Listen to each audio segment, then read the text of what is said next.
Last night, the state's gubernatorial candidates met for a debate. In a civilized 60 minutes, Hurricane Matthew was a top subject. Joel Brown has more. As soon as the debate ended, Governor McCrory told reporters he considered canceling altogether given the flooding emergency. I actually do a lot of evaluation during the past 48 hours and whether to do this or not. But I also thought two things. One is democracy can't stop. I think, we're just so close to this election that the people deserve to hear from the candidates. This program is sponsored as a public service to the citizens of this state.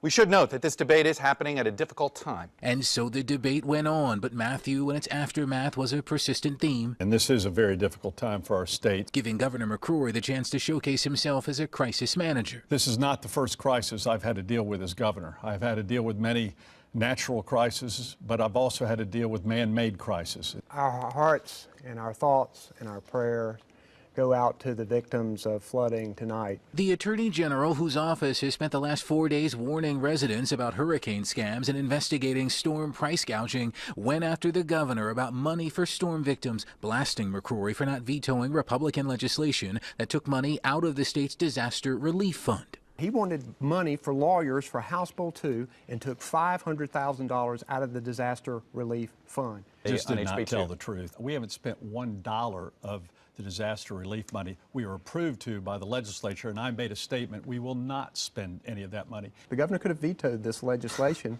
that took the $500,000 after the disaster relief fund, so but he did not. It's still in the disaster relief fund, and by the way, it's being used for disasters.